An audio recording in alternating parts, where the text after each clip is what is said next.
In Virginia, a bank robbery explodes in violence. Put your hands up! Put your hands up! Spraying bullets from automatic weapons at anyone in their way. The robbers disappear. With no reliable witnesses, the police and the FBI have to decipher fragmented evidence to identify the shooters and then bring them to justice.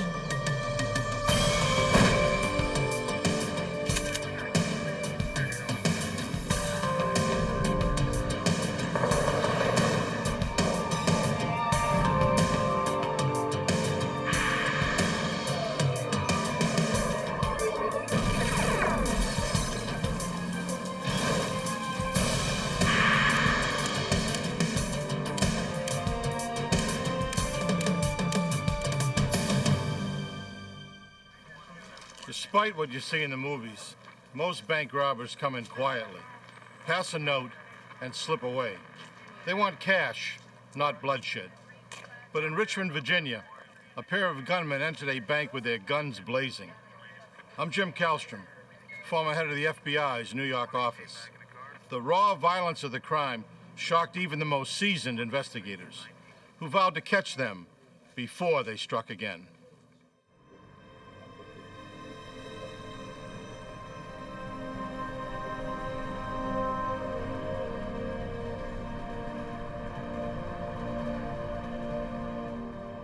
Throughout the 1990s, Richmond, Virginia averaged about 10 bank robberies a year.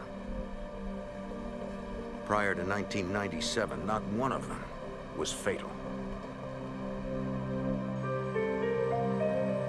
On the morning of January 30th, 1997, the employees of a small bank on the east end of the city began the day's business.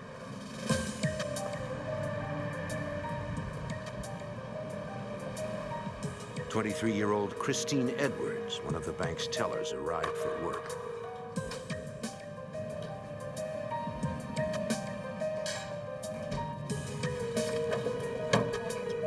Her colleague, 21-year-old Tracy Freeman, was already there. Allison Davis, a customer service representative, and Richard Hartman, the bank's security guard, also began their day. Stephen Reed, a regular customer, arrived shortly thereafter. He entered the bank as the tellers finished setting up and was greeted by Hartman.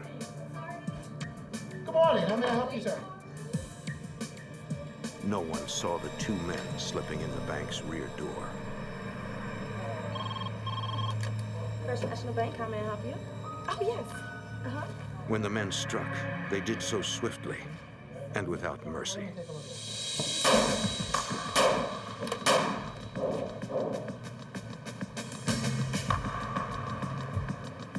"80 yards away, Richmond police officers Michael Webb and Dave Martin were at a convenience store getting coffee for their morning shift. Hey! Something's happening at the bank. Where? I heard gunshots at the bank. The bank. About a block bank down? right up the street. Excuse me, back up. As the officers responded, Richmond Dispatch ordered backup units to the scene. 16 respond. 929, 116. At the rear of the bank, the officers spotted a security guard lying in the parking lot. The bank, man down. Looked like he'd been shot. We're going to the front now.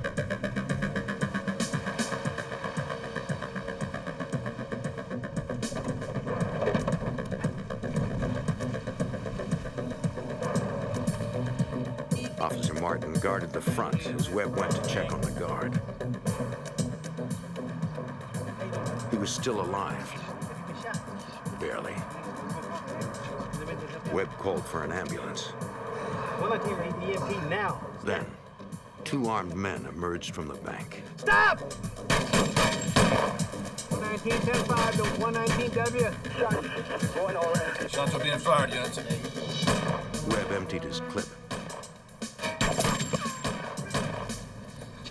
The officer knew he was pinned down and outgunned. They stopped shooting, I stopped shooting, and I just knew these two guys were going to come each side of the vehicle after me. I changed magazines and sat there and waited for a couple of seconds. But the gunman never came for him.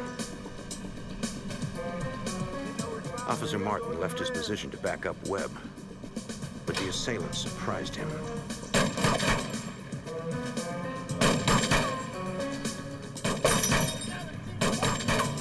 With only a service weapon, Martin was outgunned, which allowed the robbers to get away from him.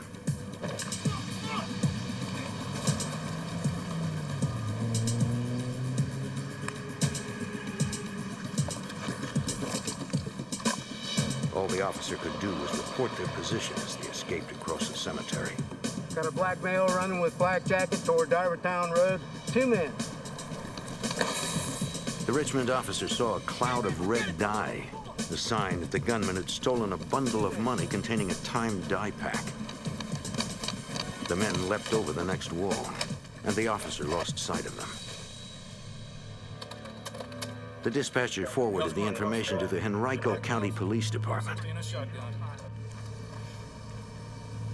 Officer Martin searched the neighborhood, knowing 2 men with automatic weapons could be around any corner, but found no sign of the suspects.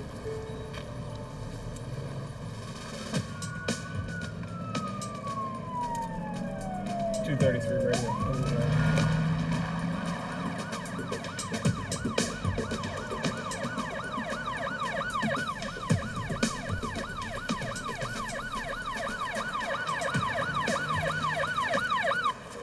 An Henrico patrolman arrived on the scene. EMTs arrived. They tended to the wounded guard outside. Richmond police entered the building.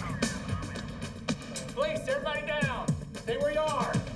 Looking for any other gunman that might still be inside, and to check the condition of the other employees. One teller down over here on the left. They found 2 tellers, both shot. It's okay. Come on out, man. Come on, everything's fine. Allison Davis had taken cover. Come on, come with me. You okay? Everything's okay. She was not injured, but paralyzed with fear and taken to the hospital for evaluation. After clearing the bank, the officers felt it was safe to let the EMTs care for the wounded.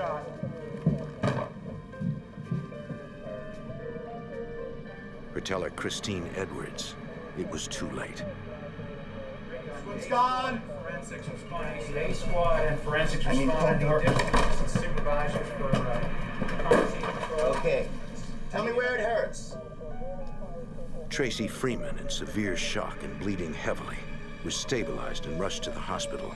All right. Along with Richard Hartman, the security guard.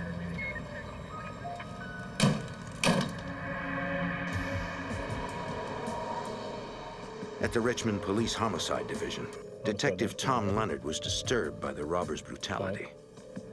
This was our most violent bank robbery that we can remember in our history.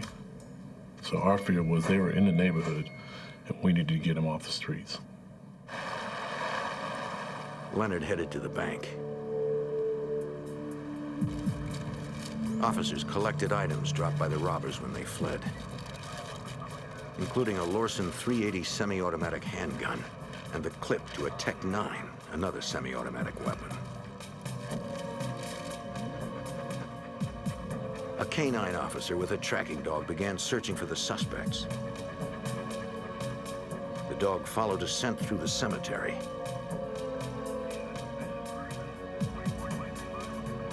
On Art Avenue, the dog lost the trail.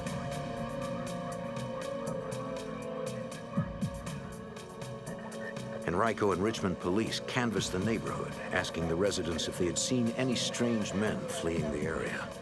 Rita? But no one saw anything suspicious. Detective Leonard arrived at the crime scene with an evidence technician.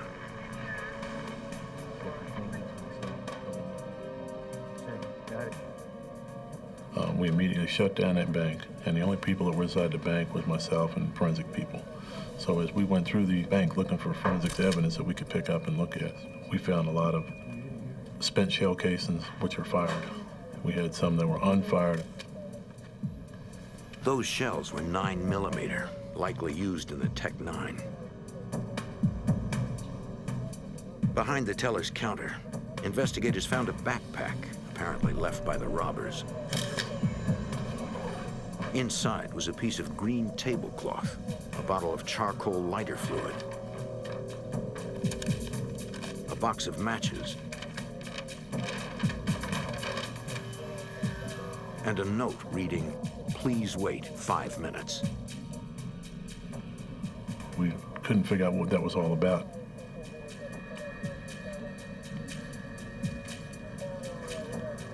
On the surface of the teller's counter, investigators spotted several boot prints.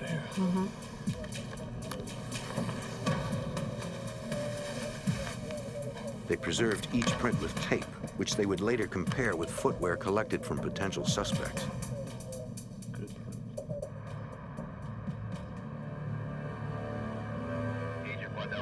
Because the bank was federally insured, police called in FBI Special Agent Wayne Waddell from the Richmond field office.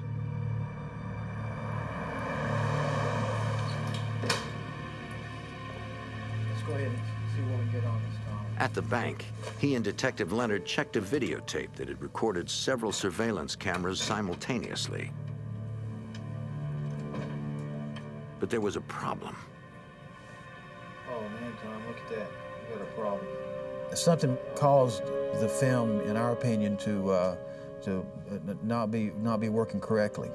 It went one camera to another camera to another camera, and you were getting different angles from the front door, the rear door, and from different teller positions.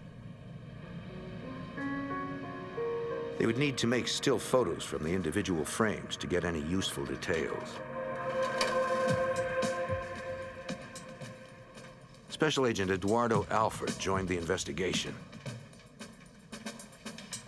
He knew the FBI would not stop until the gunmen were captured.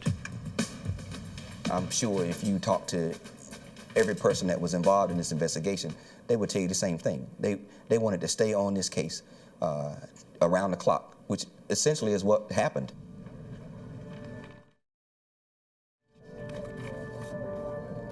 Evidence collection at the bank lasted for hours.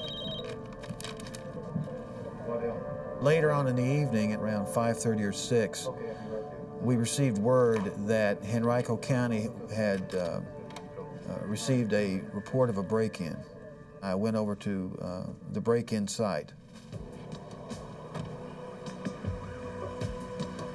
It was on Art Avenue, across from the cemetery, not far from where the K-9 unit had lost the trail of the suspects. We didn't know if it had anything to do with the bank robbery or not. A young woman that lived there with her father found the front door had been knocked open and went in the house and discovered a lot of items that appeared knocked around or perhaps taken. When Special Agent Waddell went inside, a Henrico officer pointed out a hole in the ceiling. It appeared someone had stepped through from above. They feared someone might be hiding in the attic.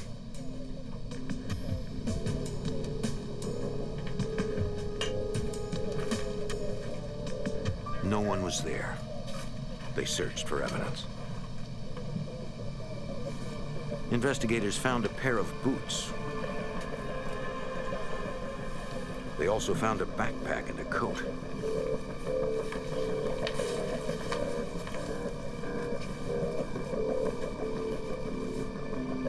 Inside was another note reading, "Please wait 5 minutes."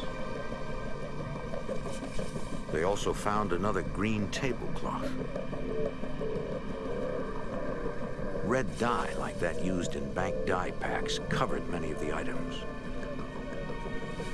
So we absolutely felt that there was a connection between the house break-in and the bank robbery.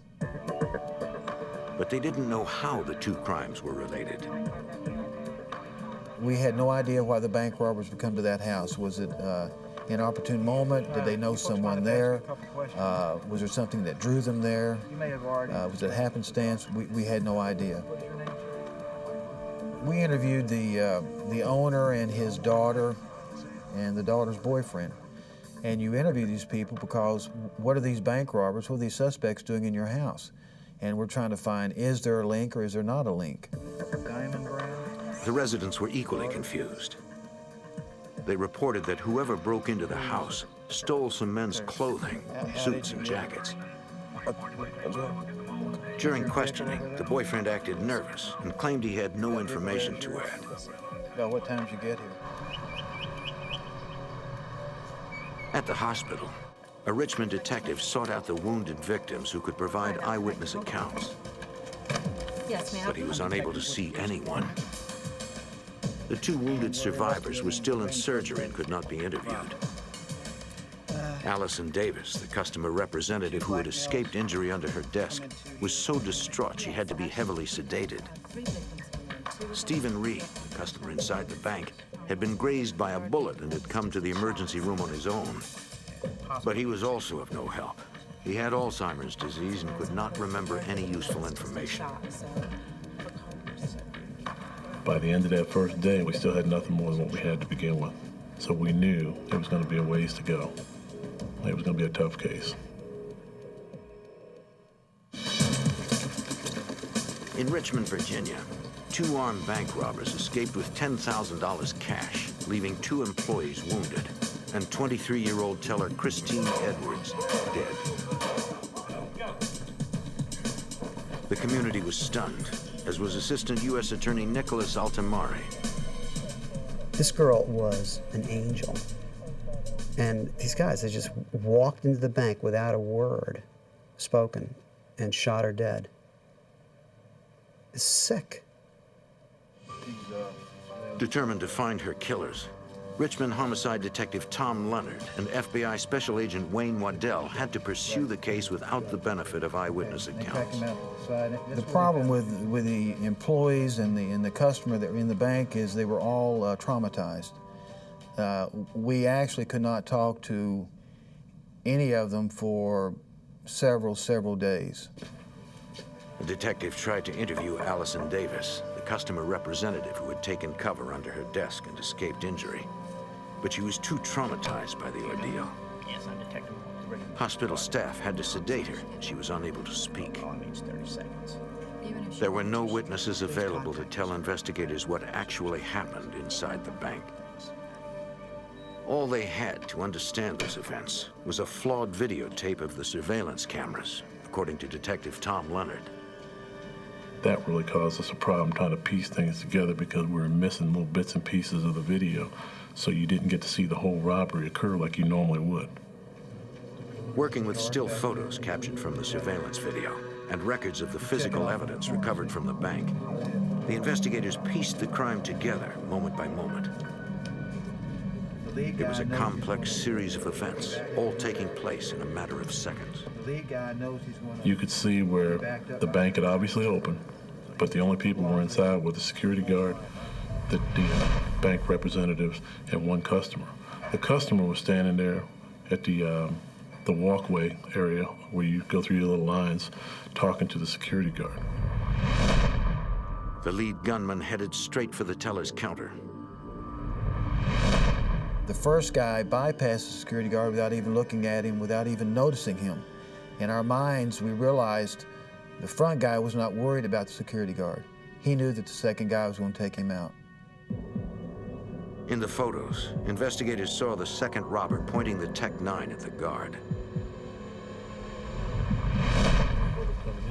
The first robber reached the counter and shot both tellers, killing one. Crack that weapon, and he walks all the way down here. Ballistics testing showed both were shot with the Lorsen 380 recovered outside the bank. Here, going over the counter. A bullet hole behind the customer representative's desk showed the gunman turned and fired at her, but the shot missed. Investigators noted the unfired 9mm rounds found on the floor. This suggested the Tech 9 had likely jammed, and the gunman ejected rounds trying to clear it. I think when she was... The photos revealed there was a brief standoff. While the second robber tried to clear his Tech 9, the first attempted to shoot the guard with a Lorsen. But that gun malfunctioned too. The Lorsen 380 recovered outside the bank was found with a jammed cartridge. When the guns jammed, the customer, Stephen Reed, fled, followed by Richard Hartman, the guard. Unable to clear the Lorson, the lead gunman pulled an AR-15 assault rifle and followed them.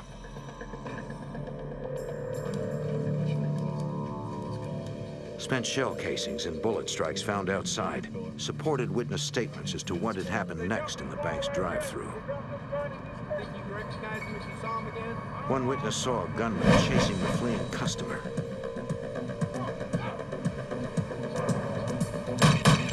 He grazed his arm. The guard tried his best to stop the killer, but was struck by multiple rounds.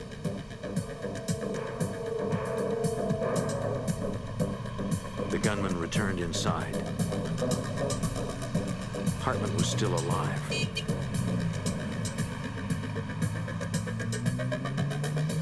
The witness watched as he entered the rear of the bank.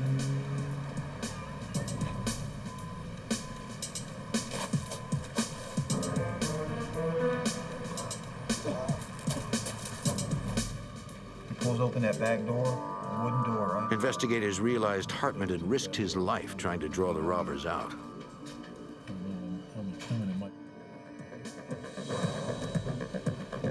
The robbers loaded a backpack with money, including one bundle that contained a dye pack. The guard approached, fired, but missed.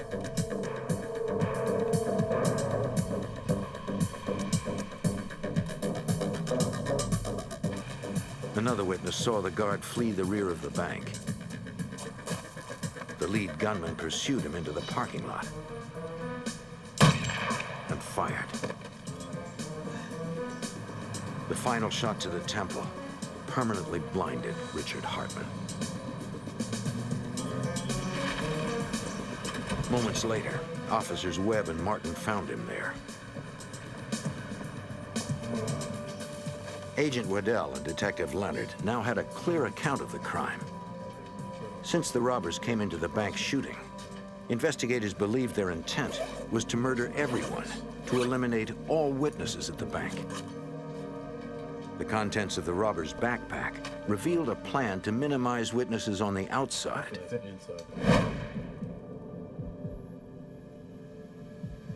The tablecloths and the note were, I think, to be put over the doors to ward off anyone coming up to the bank. Give us 5 minutes, we're still cleaning. Give us 5 minutes, we're not ready to open up yet. Something like that. With the bank to themselves, the robbers could take their time. The piece of evidence that disturbed investigators the most was the lighter fluid. They believed the robbers were planning to use it to set the bank on fire as they left.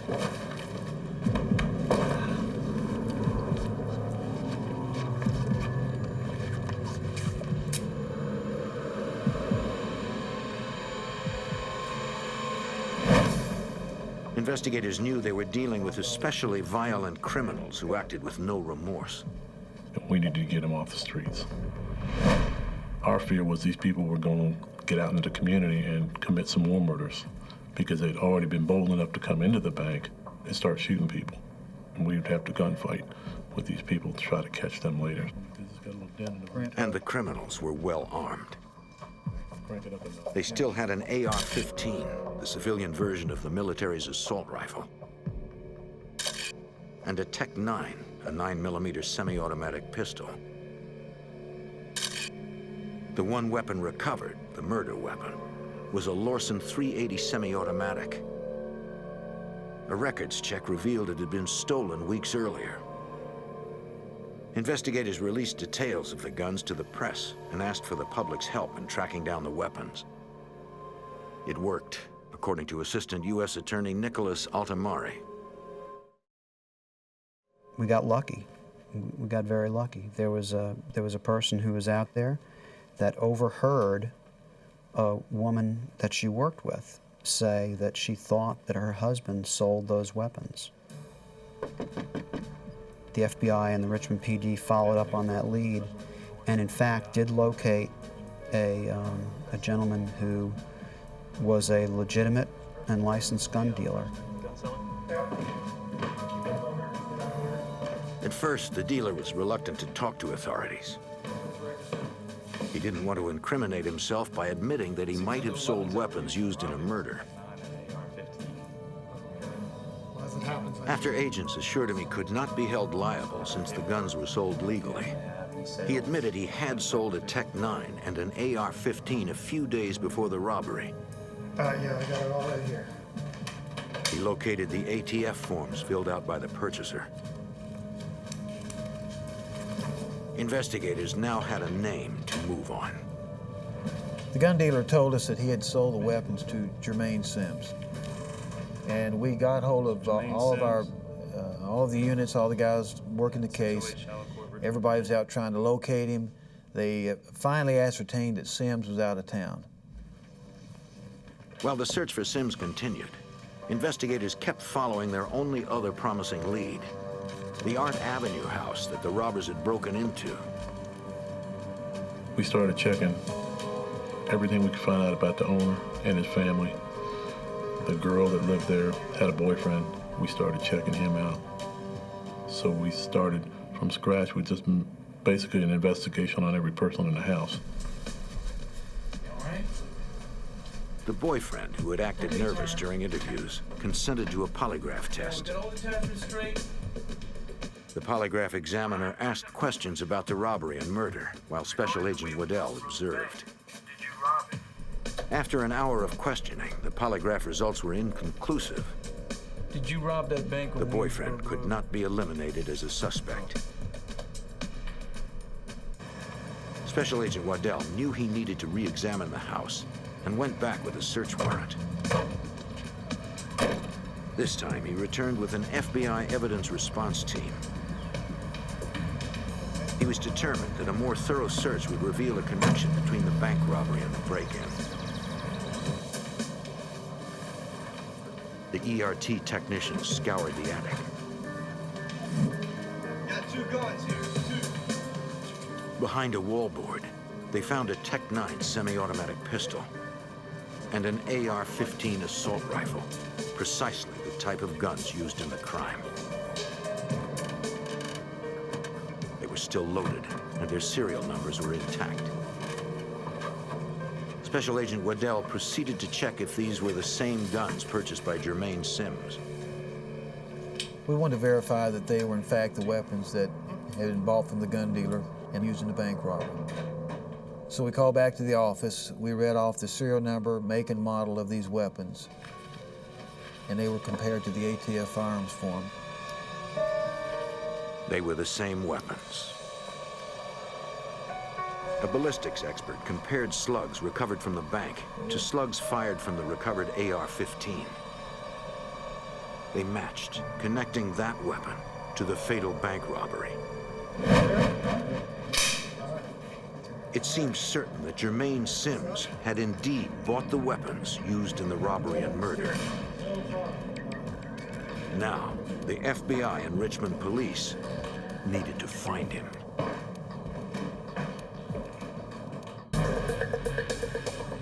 In Richmond, federal agents determined 2 weapons used in a deadly bank robbery were purchased by a man named Jermaine Sims.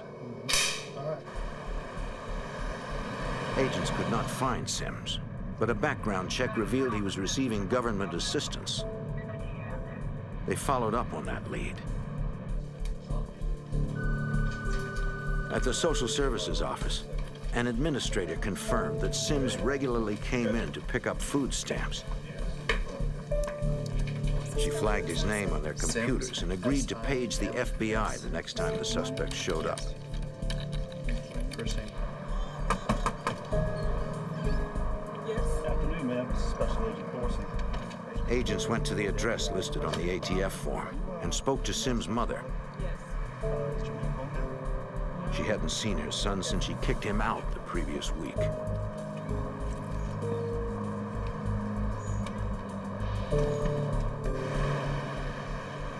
Days later, Richmond agents received a page from the Social Services Agency. Sims was there.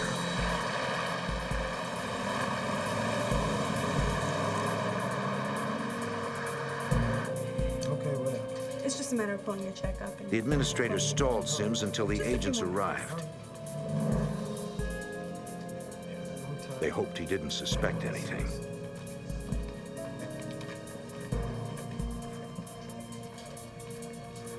When the agents arrived, the suspect seemed calm.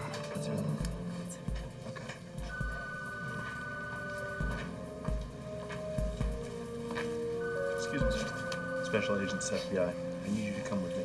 They asked Sims to come in for questioning. Reluctantly, he agreed. Clear. Go ahead and thank her for me. They took him to a nearby police station where investigators tried to get him to talk about the guns. But interviewing the suspect was no easy task, according to Assistant U.S. Attorney Nicholas Altamari. Sims was a difficult person to deal with. He was a person who was filled with hate and hostility. He didn't want to be there. He didn't want to certainly cooperate with us. We were dragging bits and bits of information out of him, and he was really only providing us information that we already knew. We were having a lot of trouble bringing him to the table, so to speak.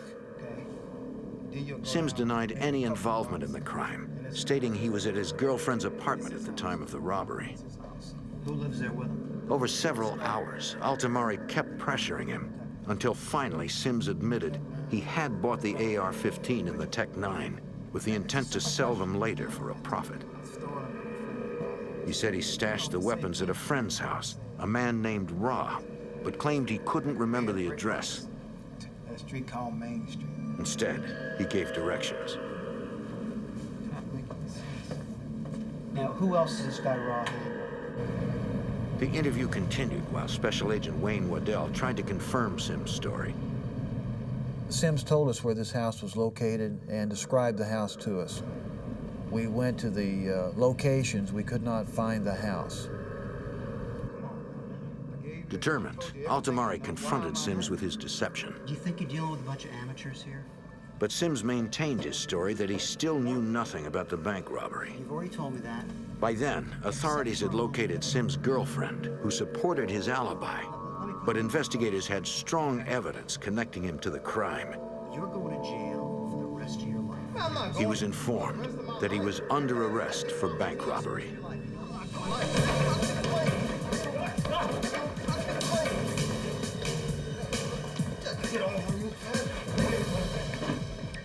There's nothing like the silence of a jail cell to focus somebody on their problem.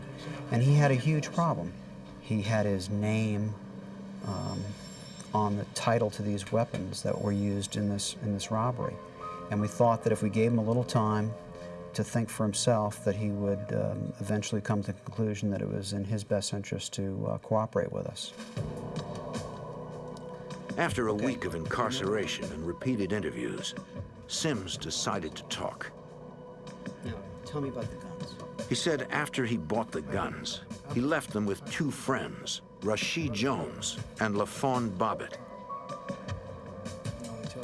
He still denied having any involvement in the robbery, but investigators continued to work on him. He admitted that, that of course he knew that they had robbed the bank. He still claimed that he was surprised that they had used his guns to do it, and expressed his outrage that they would have done this to him and gotten him involved. Sims said that after the robbery, Bobbitt and Jones came to his apartment wearing clothes he had never seen them in before. They told him about the botched robbery, the gunfight, and their escape. They explained that they had broken into the house on Art Avenue, choosing it at random. They stole some clothes and stashed their guns behind the wallboard in the attic.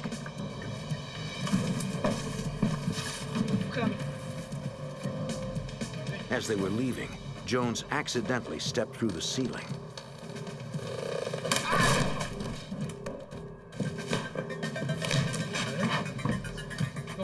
They then slipped out, avoiding the patrolling officers.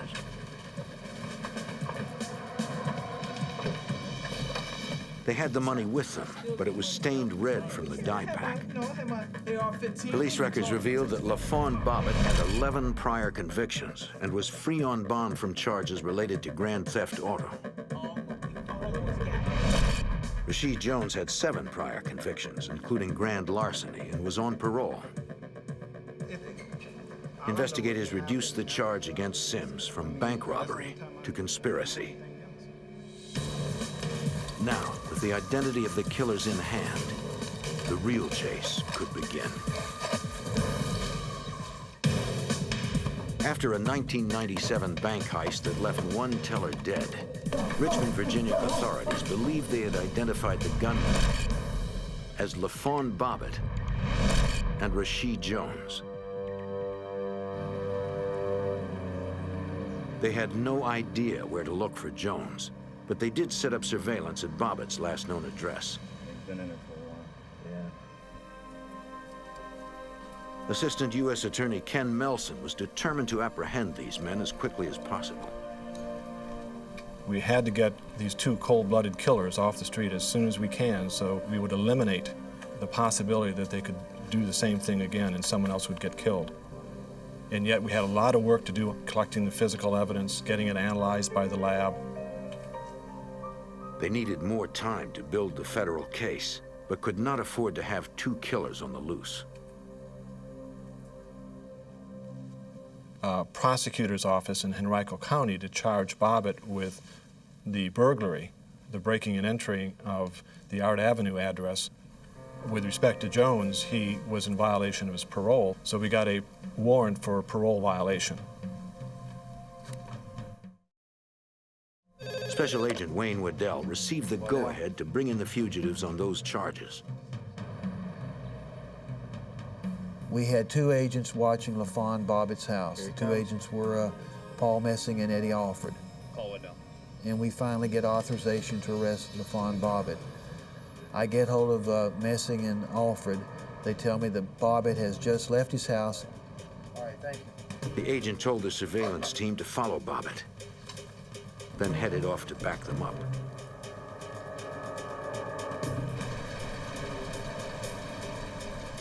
The agents followed the suspect into town, where he boarded a bus.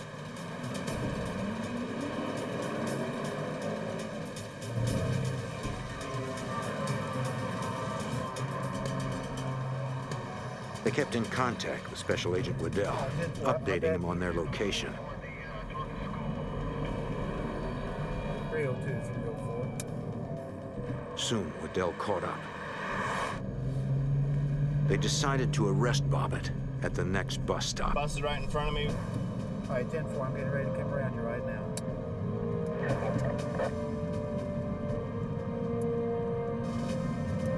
Waddell pulled around front to get into position.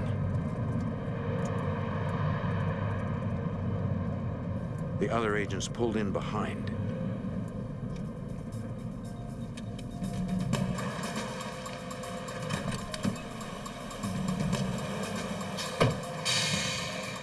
When the bus stopped, the agents were ready.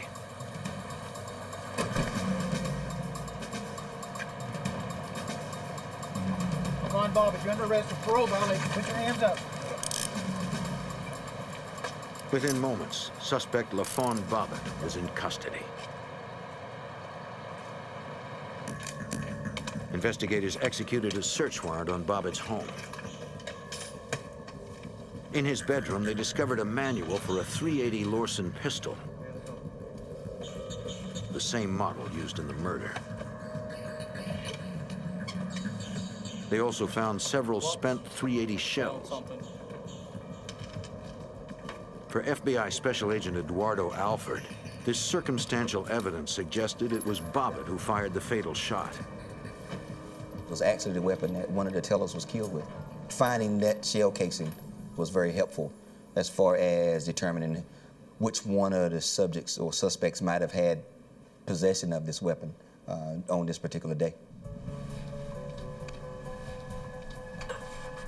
The FBI lab identified Bobbitt's fingerprints on items left at the bank by the robbers.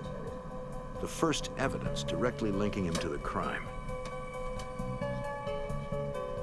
Technicians at the FBI's Question Documents Unit compared the boot impressions found at the bank with boots recovered from the Art Avenue house and from Bobbitt's home. One of the latent footwear impressions was consistent with a boot that was left at the Art Avenue address. Another latent was found to be consistent with a boot found at Bobbitt's house at a later search. And so that circumstantially, again, not conclusively, but circumstantially placed Bobbitt and his apparel in that bank. The boots found in the attic likely belonged to Bobbitt's alleged partner in the crime, Rashid Jones. Federal prosecutors now charged LaFawn Bobbitt with the bank robbery and murder, but investigators still needed to find Rashid Jones. 3 months after the crime, authorities received a tip from a store clerk. He reported a customer had attempted to pay with dye-stained bills. The clerk refused to accept them. Mr. Jones had been in that particular area in the south end of Richmond trying to exchange some of this money. So the Fugitive Task Force pieced that information together, and they were really able to hone in on that particular area based on the proximity of this particular merchant's store. The FBI focused on that neighborhood, working all of their contacts. The effort paid off. The information that came in was from just a reliable source of information. Somebody that was aware of this crime and knew Mr. Jones and was able to pinpoint a location of where he was hiding. Jones was staying in a run-down apartment building frequented by transients. Agents were able to obtain the cooperation of a man living there. The arrest was planned for 5 a.m. when Jones would likely be asleep. They called the location and spoke to their contact inside. He said Jones was there, sleeping, and he had a gun. Their contact also warned there were other people in the apartment, and most of the lights did not work. As the arrest team approached the building, they went through a final briefing, reviewing photos of their target. They anticipated a dangerous confrontation. Jones was armed, desperate, and surrounded by innocent bystanders. In 1997, the Richmond Fugitive Task Force SWAT unit closed in on Rashid Jones, suspected of bank robbery and murder. They'd received a tip that Jones was hiding out in an apartment. From their contact inside, they learned Jones was armed and most of the lights did not work. There were several innocent people in the apartment.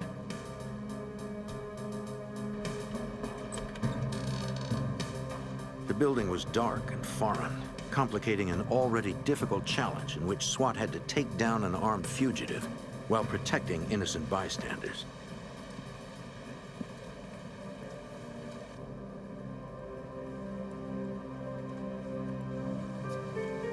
The team decided to sneak up on Jones silently.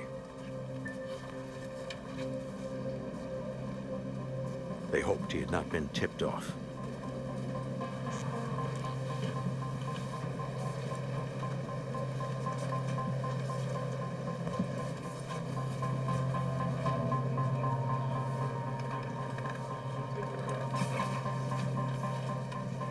When they reached the target apartment, an agent phoned their contact inside. FBI, we're here. The contact was escorted out of the building.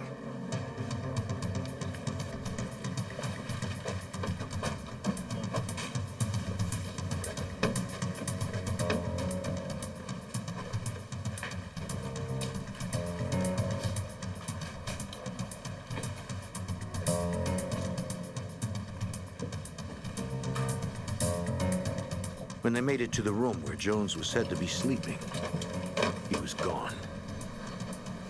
So was his gun. Tension mounted as SWAT began searching the rest of the apartment.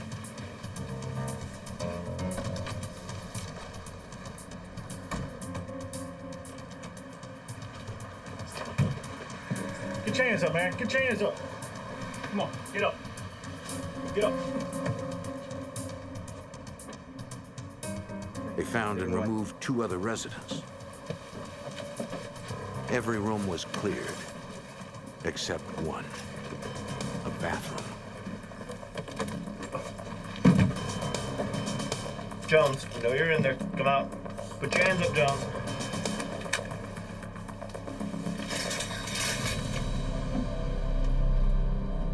That's him. Let's go. To the team's relief, Jones was unarmed and surrendered without a fight. The manhunt was over. Get on, sit up. Agents searched for his weapon. They discovered it in a closet, its firing pin broken. Had the gun been functional, the arrest might not have gone so smoothly. Jones was immediately charged with probation violation and later for the bank robbery. On February 25, 1998, the trial of Rasheed Jones and LaFawn Bobbitt began. But it would not be an easy case. Assistant U.S. Attorney Ken Melson and his prosecution team were unable to use any of the people in the bank as witnesses.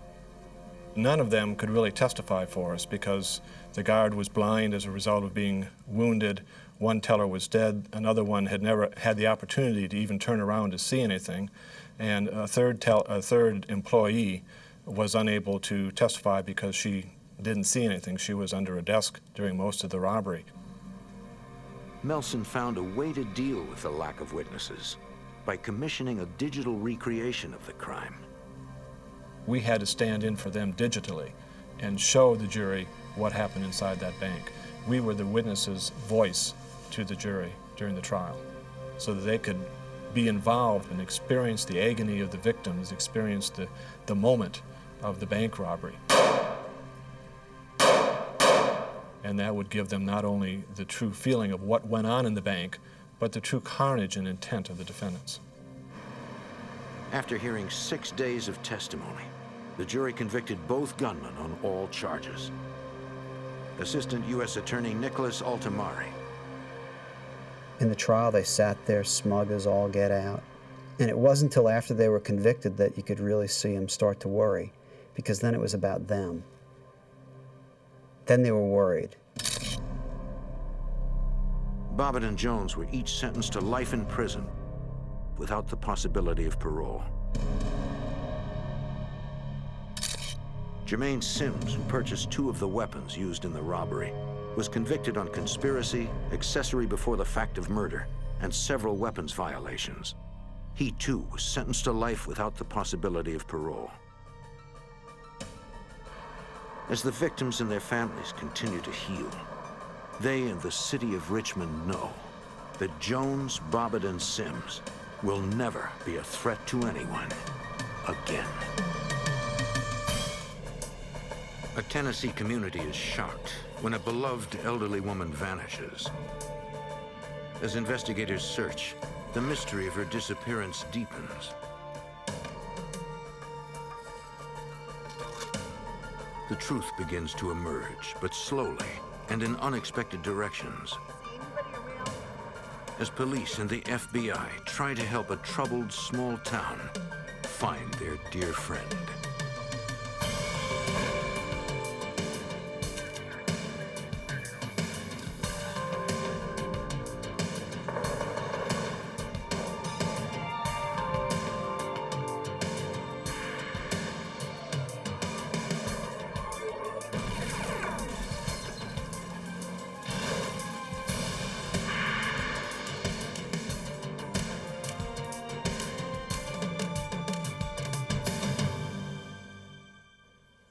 In 1992, a woman disappeared from her Memphis home.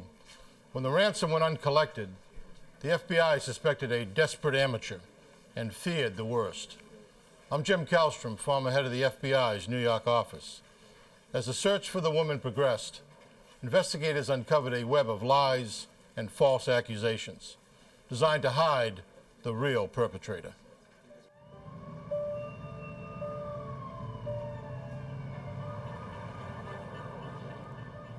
Memphis, Tennessee. On August 7th, 1992, 25 miles outside the city in the small town of Eads, successful land developer Alan Roberts arrived home from work. As usual, his wife's car was in the driveway, but he was surprised to find the mail there. Doe?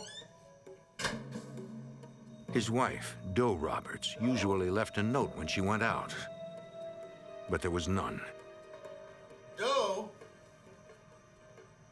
In the kitchen, Alan spotted Doe's asthma medication on the counter. She always took the inhaler when she went out. He called their closest friends nearby. Bill? Yeah, Bill, this is Alan. Have you seen Doe today? Has she been over there? No one he spoke to had heard from Doe. Still not here. I'm a little bit worried, okay? I'll tell you what, I'm gonna go out and look around the property for her. You do me a favor, call around, see if you can find her, okay? Hello? Roberts worried she might have had an asthma attack while working in the garden. He searched the grounds of their farm. No sign of Doe. Doe? Doe? He was about to call the police when his telephone rang. Hello, Doe? It was a man speaking with an Asian accent. You have Doe? What do you mean you have Doe? What do you want? The caller demanded a $100,000 ransom for Doe's safe return. Not a problem. I can take care of it. It'll take me a little time. You just let me know what you want me to do, and I'll do it, okay? But he didn't explain where to take the money. Where do you want me to take it? Before he hung up. Hello? Stunned, Alan immediately called the Shelby County Sheriff's Department and told them about his wife's disappearance and the ransom call he received.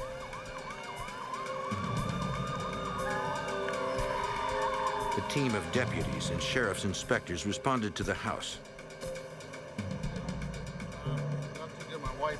Roberts told them he did not recognize the voice of the caller and did not know anyone who would want to harm Doe. I came back home then about 7:30, 8 o'clock. As the interview continued, agents from the FBI's Memphis field office arrived. Eads is about 30 miles from both the Arkansas and Mississippi borders. If someone took Doe across state lines, the FBI would take the lead, since transporting a victim state to state is a federal crime. Roberts explained he last saw his wife that morning. So you're planning on working in the They had garden eaten today? breakfast together, as they had every morning for 43 years. Yes, I am. I hope it's not too hot to work. At 10, Alan left to meet a prospective out-of-town buyer for a property he was developing. See you later. All right, have a good day. All right, bye-bye. Bye. The buyer, a man named Sam Wagner, had called the day before, making an appointment to see the property at 10:30 that morning. Morning, Todd. Roberts said he waited for over an hour, but Sam Wagner never showed.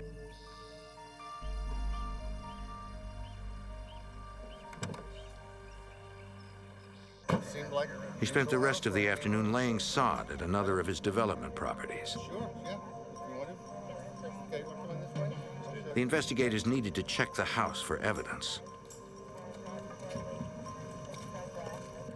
Roberts showed them Doe's asthma inhaler and said if she suffered a serious attack without it, she could die. She's got to have a serious killer, so They needed to find her immediately. shouldn't have that, so. Looking for signs of forced entry, deputies checked doors and windows. Nothing appeared suspicious. Is it locked? Knowing that people sometimes run off voluntarily, faking abductions to cover themselves, deputies checked Doe's bedroom. Her suitcases and all of her clothing were still there, as were her valuables. It didn't seem like she left on her own. If someone had abducted her, one clue suggested it happened outside, according to FBI Special Agent Joanne Overall. Alan Roberts located mail halfway into the garage, and it was not taken into the house. He suspected that his wife had gone to the mailbox and never made it back into the house, and she had laid the mail down at that point. Beginning at the driveway, deputies formed search lines, fanning out in a grid pattern to scour the 150-acre farm for any sign of the 65-year-old woman, or what happened to her. Despite the efforts of multiple search teams, they found nothing. The best chance for a new lead would be additional ransom calls. Got this hooked up. We began monitoring Alan Roberts' phone right after the kidnapping. With his consent, we placed a recorder on his phone should he get a call from the kidnapper. They also installed tracing equipment. Leave it down the whole time you're talking. When you finish, push it. If the man with the Asian accent called again, the FBI would be ready. Later that night, the phone rang.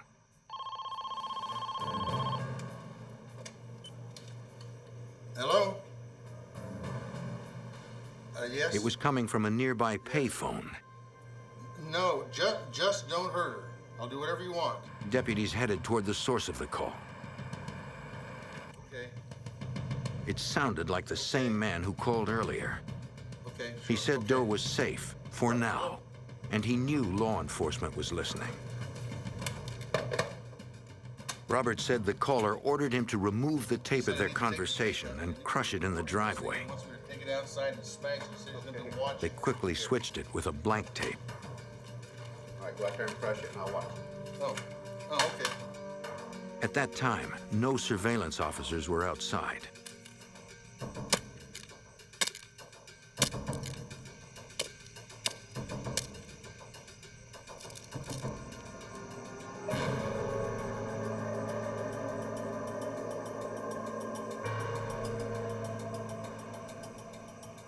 When Shelby County deputies arrived at the payphone, it was clear. Whoever made the call was gone. By daybreak, investigators expanded their search into the Eads community, asking friends and neighbors when they last saw Doe and if they noticed anything unusual on the day of her disappearance. Doe and Alan Roberts? Yeah, sure. They live right over there. No one recalled seeing or hearing from her that day.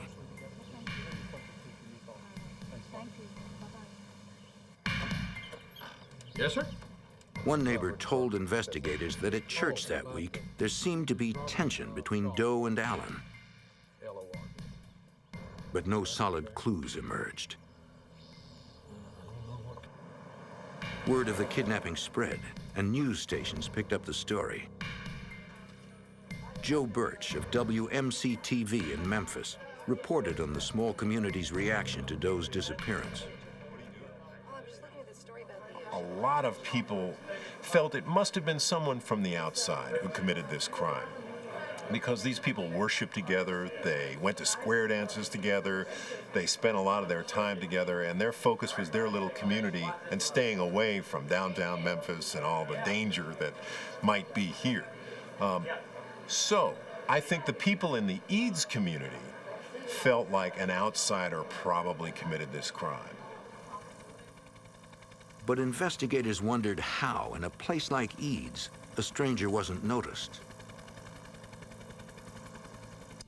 As the investigation's first full day drew to a close, Special Agent Overall's concern grew. The 24 hours immediately following a kidnapping are critical. As more time passes, the chances of finding the victim alive diminish rapidly. On the second day, Community members gathered to show their support and offer prayers for Doe's safe return. While the town of Eads prayed, investigators turned their attention to the most likely suspect. In a case like this, we always look at the family members and relatives, people that are closest to the victim first, and then work the circle outwards. They needed to start with the husband, Alan Roberts. It was possible he had harmed Doe, then used an accomplice to make the ransom calls. It is always difficult when family members realize they are suspects. Authorities had to ask the worried husband to take a polygraph test. It was an unexpected request, but Alan agreed.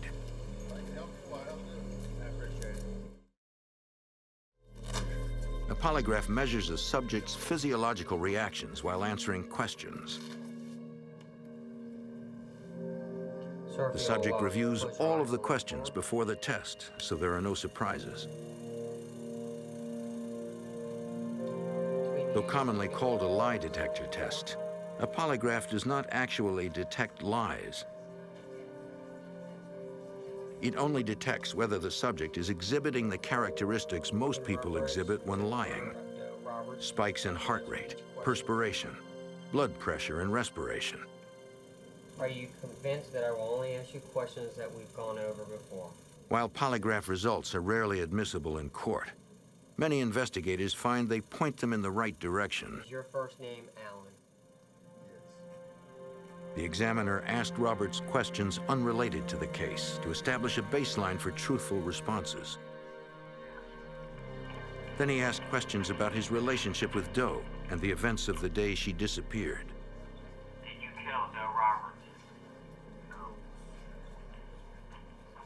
The examiner then interpreted the graphic output to determine if Roberts appeared to be deceptive on the questions about the case. All right.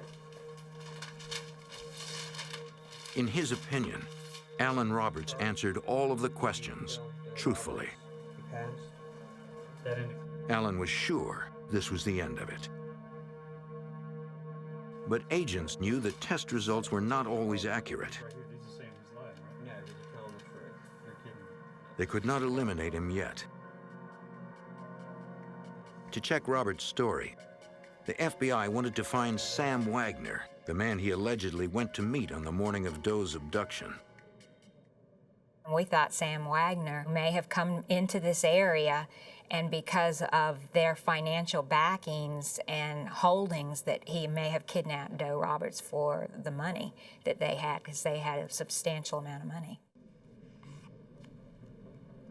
Agents checked FBI databases and nationwide DMV records, searching for anyone named Sam Wagner. In several states, FBI agents interviewed men of that name, but eliminated each as a suspect. Alan Roberts' story became more suspicious when Sam Wagner became an unknown individual that we couldn't locate, and it became more apparent to us that Alan Roberts could possibly be behind the kidnapping. Looks like he checks out. I don't think he's got anything. If Alan did do something to his wife, perhaps the couple's phone records and banking statements would reveal a clue. There's nothing unusual about any of the phone calls. Yet investigators uncovered only evidence of a normal life spent in a small town, with no sign of contact with anyone suspicious, and no record of Doe spending money after August 7th. No leads were panning out. Eventually, they came to believe Doe Roberts was dead. After approximately 2 to 3 weeks of being unable to locate the victim, it was more than likely going to end up being a homicide. I requested through my supervisor that we bring in Shelby County Sheriff's Department into the investigation to make it a joint investigation. If it were a murder, it would be prosecuted in state court. The team returned to the Roberts house. The second search of Alan Roberts' property was done more in a forensic frame of mind, and we were looking for blood spatterings in the house as well as in the barn. Again, Roberts cooperated. He would do anything. Forensics technicians from the FBI and the Sheriff's Department processed the buildings, looking for any evidence of a murder, cleanup, or disposal of a body. They also gathered hairs and carpet fibers from Alan's truck to compare to any evidence recovered later. The painstaking search lasted 2 full days. Alan Roberts grew more frustrated that law enforcement had to devote so much time to him as a suspect. He was wearing down, and the real kidnapper was out there, somewhere. In 1992, the Shelby County Sheriff's Department and the Memphis FBI searched Alan Roberts' farm and its buildings for any sign of his wife's possible murder. Roberts had passed a polygraph, and now none of the items on his property tested positive for blood. Yet no other suspects emerged, and investigators had developed circumstantial evidence that implicated Roberts. Although several witnesses had seen Roberts that day, his confirmed alibi only accounted for about 5 hours. Authorities knew that left plenty of time to get rid of a body. Also, some members of the Eads community gave statements claiming Alan Roberts had acted in a suspicious manner following Doe's disappearance, according to Special Agent Joanne Overall. People within the community felt he did not openly grieve for the loss of his wife. He was socializing shortly after her kidnapping, that both him and his wife were members of a square dancing group, and within a couple of weeks, Alan was back at the square dancing group with various partners. News anchor Joe Birch observed Roberts' lack of emotion during media coverage. When somebody's wife disappears, you'd expect to see a level of emotion, and we just didn't see it from Alan Roberts. He was just kind of calm, cool, and collected, and very direct, and there wasn't a lot of teary-eyed, emotional appeals that we see a lot in kidnapping cases. Investigators kept watching Roberts as he tried to carry on with his life, struggling with the frustration of not knowing where his wife was and being the only suspect in her disappearance. Yet they saw nothing that led them to Doe Roberts.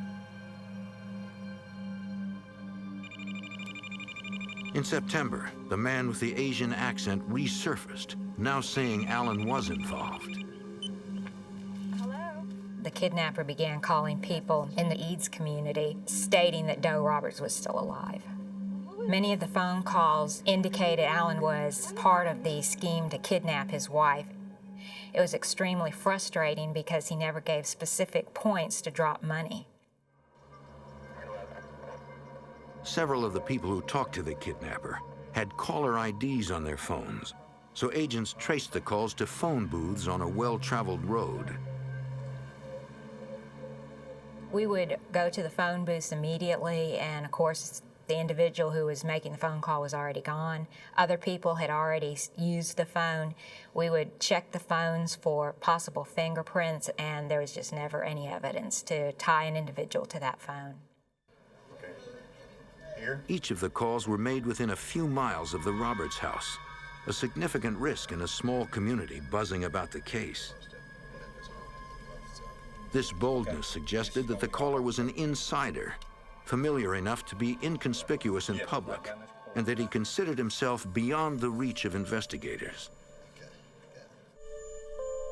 Desperate for something solid, Alan Roberts took things into his own hands, offering a reward for Doe's safe return, and announcing he disconnected the FBI's recording and tracing equipment from his phone so the kidnapper could call freely. On October 8, 1992, 2 months after Doe disappeared, the kidnapper called Alan Roberts again. Is she okay? He told him to drive to a payphone at a country store a mile away. Now. Roberts hurried to the store. Once again, he was on his own, with no corroborating witness to prove what was happening. The phone was already ringing when he arrived. He hoped, finally, this would be his chance to get his wife back. Hello? 2 months after someone abducted 65-year-old Doe Roberts, the kidnapper ordered her husband, Alan Roberts, to a payphone. Hello? Hello? The man with the Asian accent said Doe was alive and still with him. He asked Roberts for the name of an intermediary, someone Alan trusted that the kidnapper could contact. Somebody at the church? What do you mean, somebody at the church? Roberts suggested Charles Lord, a leading church member and friend of the family. The caller said he would be in touch about where to bring the ransom money. Can I talk to Doe? Please, let me talk to Doe. What? Hello? Then he hung up.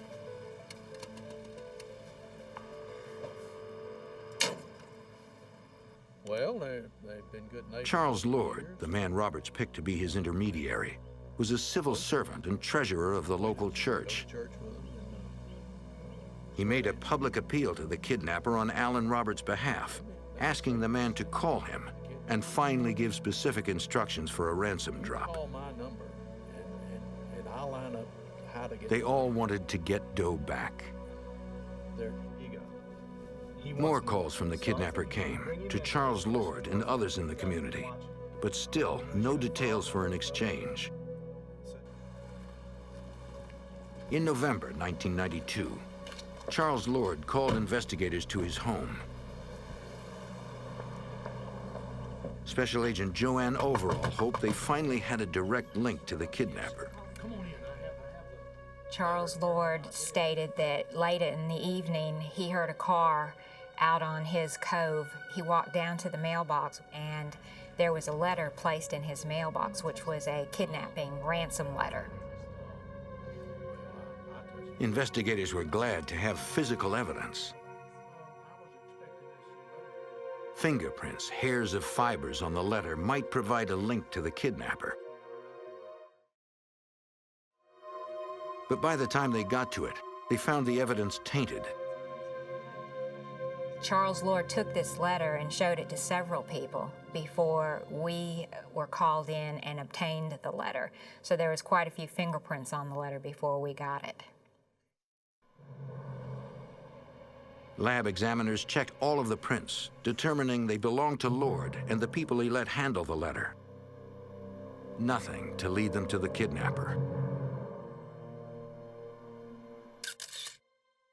The message was no help either. The ransom had been lowered, but still, no instructions for a drop. It seemed the kidnapper was playing games with them. In case he contacted Lord again, agents set a trap. Our office set up surveillance on his mailbox using a hidden camera, which was literally placed in a birdhouse close to the mailbox.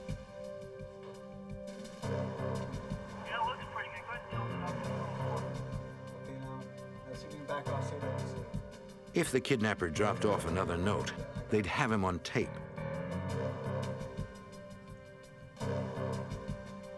Agents also installed wiretap and recording devices on Lord's telephone. Basically what you would do every time the phone rang, you just hit the play button. They still had no real evidence against Alan Roberts. But a new suspect was developing. Yes, sir. Come on in. Charles Lord began taking an active role in the investigation, often stopping by the sheriff's office to check on their progress. The Roberts, Doe Roberts? Yes, sir. The deputies became suspicious.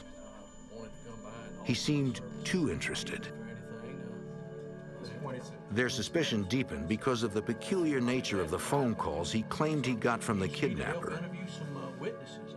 Charles Lord stated he received several phone calls from the kidnapper. He did say that he talked with Doe Roberts, which was unusual because none of the other callers talked with Doe Roberts. But agents never got tapes of the calls. But every time he received a telephone call, it appeared that our equipment didn't work. Over the next week, Lord reported another ransom letter and one of Doe's scarves placed in his mailbox. Agents recovered no evidence from the items, but hoped their camera captured images of the kidnapper.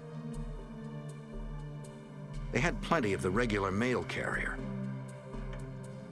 But when the tape got to where the kidnapper should appear, it went blank.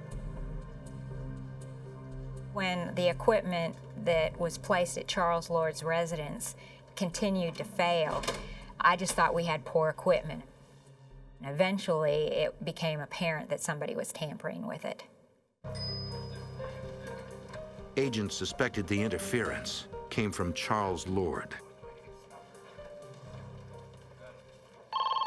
Then the victim's husband, Alan Roberts, reported a strange encounter with Lord.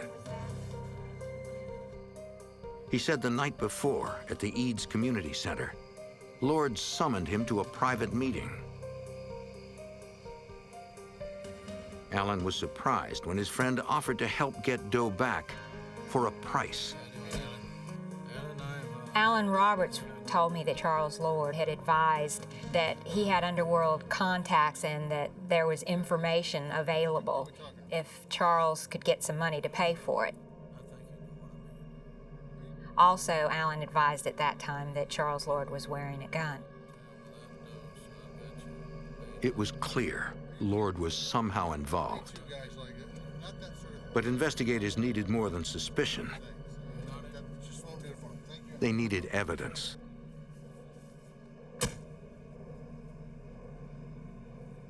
On March 4th, 1993, 7 months after Doe disappeared, there was another twist in the case. Memphis news anchor Joe Birch received a call at his office. I've never recorded a telephone conversation before, but I decided that I would record this conversation. The call set off a trigger in my mind that this could be the same individual who's been making the anonymous calls in the Doe Roberts case, and I tried to get the man to stay on the line for as long as he would stay.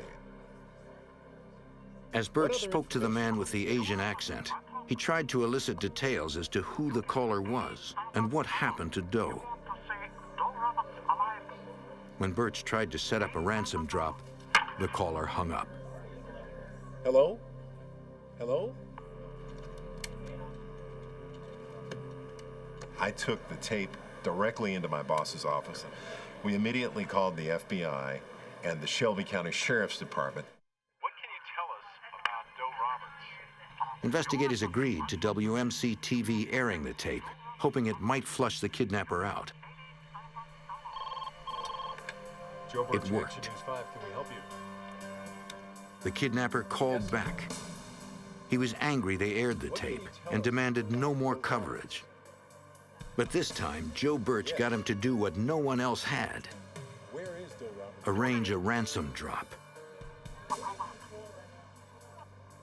Agents and sheriff's inspectors staked out the drop location, ready to grab the caller who had eluded them for so long. Is that her? That's her. You could be a positive. Yeah. As instructed, a reporter from WMC-TV drove to the spot with $80,000 in cash. It's her, but I don't see anybody else. Do you see anybody else? Everyone waited, hoping. Sit tight. Sit tight. We may have somebody else. They may be waiting.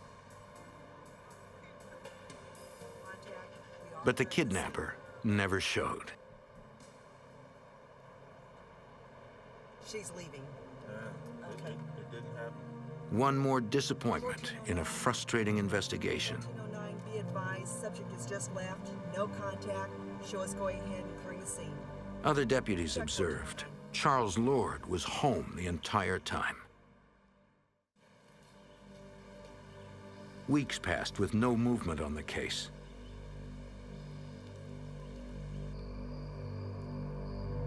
Then, in June 1993, the kidnapper arranged another drop. He called two of Doe's nephews and told them to bring the ransom money to a local motel. Soon, the elusive kidnapper finally would surface. In June 1993, investigators working the Doe Roberts kidnapping staked out an Eads, Tennessee motel. Special Agent Joanne Overall was part of the surveillance. Doe Roberts' nephews received a call from the kidnapper, and they tried to make an arranged ransom drop.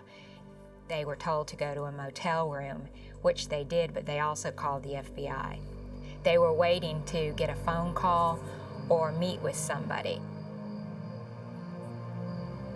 Other surveillance deputies had been unable to find suspect Charles Lord that night. As the team at the motel watched, a man approached. It was Lord.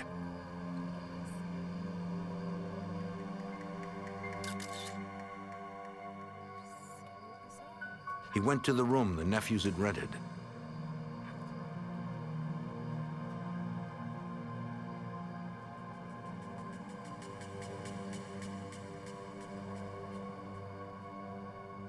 Charles Lord told the nephews of Doe Roberts that he had received a call from the kidnapper and that he was to show up there and get the money, and he would receive a phone call as to where to take the money.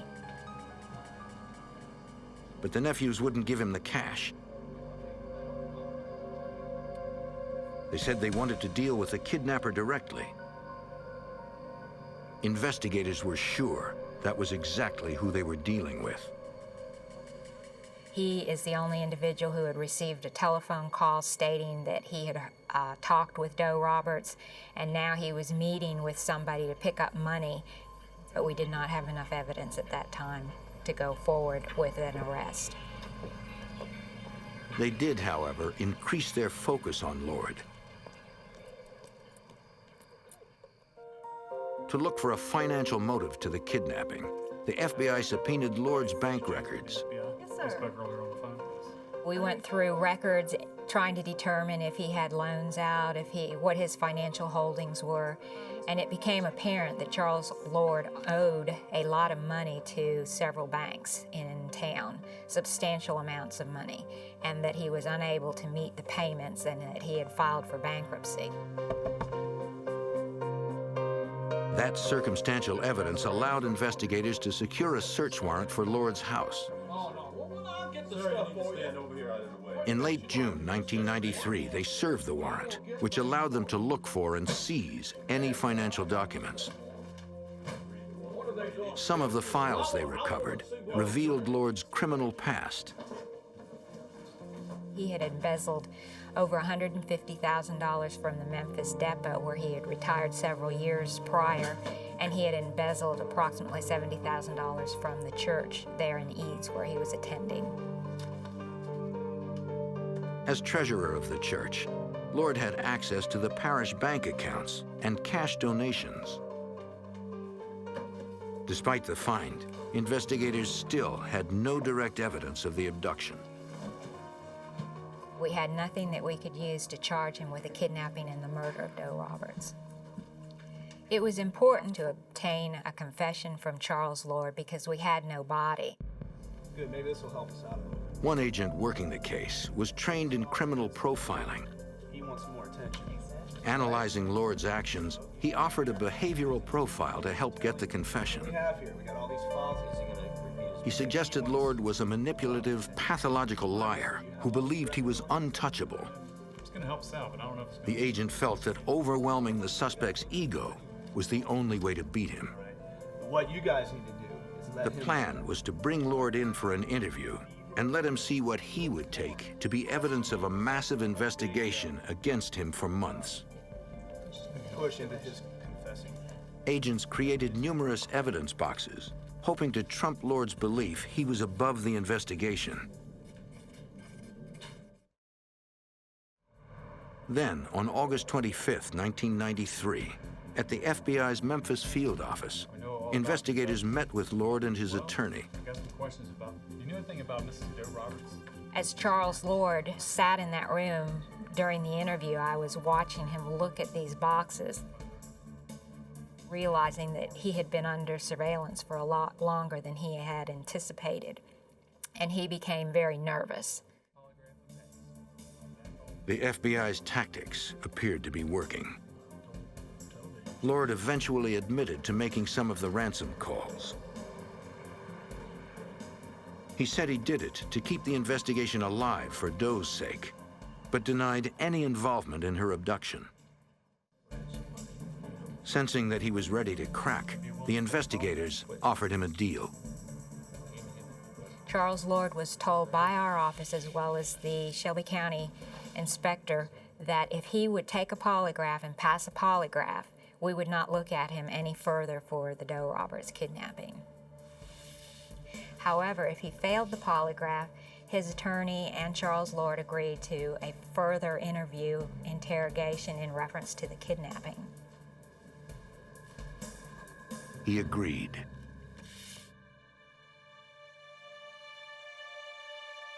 After asking control questions to gauge Lord's truthful response levels, the polygraph examiner asked about Doe,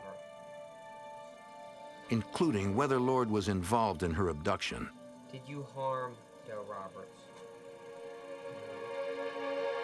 In the end, the examiner believed the polygraph results showed Lord being deceptive.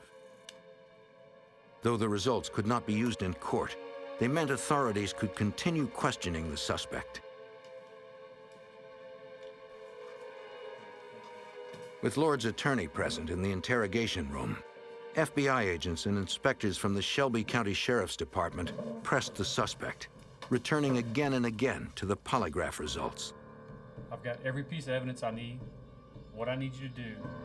At first, he continued to deny involvement, but after several hours, the interview tactics wore him down. Lord said he was ready to tell them what happened. He said he needed cash to pay back his loans and cover the money he stole from the church, and decided to kidnap Doe for ransom. On August 6, 1992, he called the Roberts, posing as a property buyer named Sam Wagner, and arranged to meet Alan. The next day, when he knew Alan was waiting at the development property, he drove by their house. Doe was bringing in the mail. Doe, there's been an accident. He knew she would trust him. Alan's been involved in an accident. Yeah, get in the car and I'll take you to him. What happened? Do you know? Is he all right? Lord told investigators he planned to release Doe after he got the ransom, but she suffered a fatal heart attack in his car. He said he panicked and dumped her body and her purse, but he would not say where. Would you be willing to take us to where she is? The investigators believed he was lying, at least about planning to release Doe, and perhaps about other details. You did what you were supposed to do. Special Agent Joanne Overall knew they had to find the body to check his story. They offered a deal. Charles Lord agreed to tell us where Doe Roberts' body was after he had confessed to the kidnapping in exchange for Shelby County not pursuing the death penalty. Lord claimed he dumped her in the Wolf River, a slow-moving river that runs 90 miles across the southwest corner of the state. The Wolf River empties into the Mississippi at Memphis. Lord said he dumped the remains from a bridge in Fayette County, 13 miles from the Roberts' home. Divers would begin 50 yards upriver, searching for the body and purse. Lieutenant John Yancey of the Shelby County Sheriff's Department led the dive in the murky river. We had 21 divers involved total. The visibility in the river was zero. It was total black water. And in the dark water, several species of venomous snakes. Adding to the challenge was the fact that the crime took place a year earlier. Any remains would be scattered and difficult to find. FBI agents and sheriff's deputies helped the divers by stretching a rope across the river's width. Divers held onto the rope and moved across its length, searching the river bottom by hand. Normally you do an arm span, arm over arm for a search for a body because it's large. But we were looking for contents of the purse at the time to try to make sure that this was actually the scene. So we had to bring it down to where we were, instead of doing the large arm spans, we were having to do what I call this the hand grab. And that's where you just get the dirt with your hand, and that way you're able to find everything on the bottom. Once the divers reached the other bank, the team would move the rope a foot downriver and start over. Anytime a diver found something, he signaled, and additional divers came in to mark and extract the item.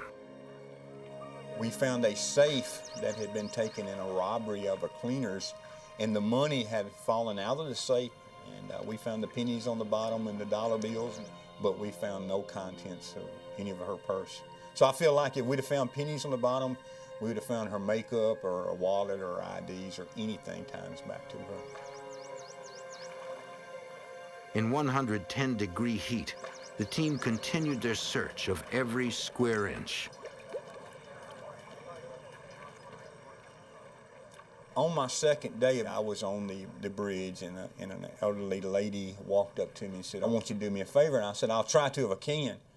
She said, "I want you to find us something today so we can get this over with, so we can go ahead and bury Doe and get this case over with." After 3 full days, they had searched a half-mile of the river. They believed the body would not have gone farther than that in the lowland waters. I went to my boss, my chief, and I told him, I said, based on my experience and what we have done, she's not in here. But if you want us to continue the search, we'll search till it runs into Mississippi. Ever how you want to do it. But I can tell you right now, she's not here. Investigators were convinced Lord had lied to them, unnecessarily placing the dive team in danger. Special Agent Overall confronted Lord. We took Charles Lord out to the site and explained to him that these divers were putting their lives in jeopardy and we needed to find the body, and it didn't appear that the body was there. The suspect had run out of lies. Now he was ready to tell investigators what really happened to Doe Roberts. After a 3-day search of Tennessee's Wolf River, dive leader Lieutenant John Yancey believed the remains of kidnapping victim Doe Roberts were not in the river. We had searched everywhere possible, and just over the years of experience, I would have found something by now, either some bones, some makeup, or something. I said, based on my experience, she's not in here. There the divers are. She's not there. Investigators confronted suspect Charles Lord. The deal's going to come off the table. Realizing they would not give up until they got the truth, Lord admitted Doe had not died of a heart attack in his car. They've searched the blood. He said he took her to his house and tied her up in a room above the garage. He could never let his neighbor go, now. He tried to kill her with sleeping pills. When that didn't work, he smothered her with a pillow. Lord said he buried her in his backyard compost heap. On top of the body, he placed a layer of lime, then concrete, hoping they would hasten decomposition.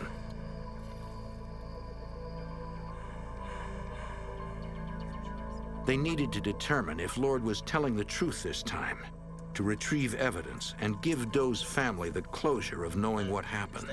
Stand by. The Sheriff's Department called in forensic anthropologists from the University of Tennessee. After removing layers of leaves and compost, they began the dig. Shelby County Sheriff's Lieutenant Ronald Goodwin supervised the meticulous excavation. It's just using brushes and little trowels, much like uncovering artifacts. And it's one spoonful at a time to make sure that you don't miss any evidence and make sure you don't do anything to harm what evidence may be with the body. After 2 hours, they pierced a shell of concrete and lime. In the space underneath, a body. Well, the first thing that we came to was the hand. The rest of the body was laying flat in the grave site on its back, face up. It took 17 hours to completely exhume the remains, and what investigators found surprised them. The skin was intact. The body was in such good condition, I felt like that many scientific tests that we could run might reveal. It's poisoning, cause of death, sexual attack, or whatever. It appeared that the actions that Mr. Lord had taken, such as the lime and so forth on top of the body, had worked in reverse, and it had preserved the body for us. The most chilling detail was the position of the 65-year-old woman's hand. The only thing that was out of normal position was the hand, which was up in front of her face in a defensive position with the fingers spread. It appeared to investigators she might not have been dead when she was buried. Maybe she was still alive. Maybe she was pushing up with her hand. Over a year after Doe Roberts disappeared, the FBI and Alan Roberts had their evidence. On October 19, 1993, Charles Lord pled guilty to first-degree murder and kidnapping. He was sentenced to life plus 25 years. Doe's husband, Alan, had endured being a suspect for months. Now, with the truth out, he could finally lay Doe to rest. But one challenge remains for Alan Roberts. It's an uneven closure. I'm trying to forget about Charles Lord, and I'm praying that God will let me forgive him. I'm praying that Doe is in God's hands right now.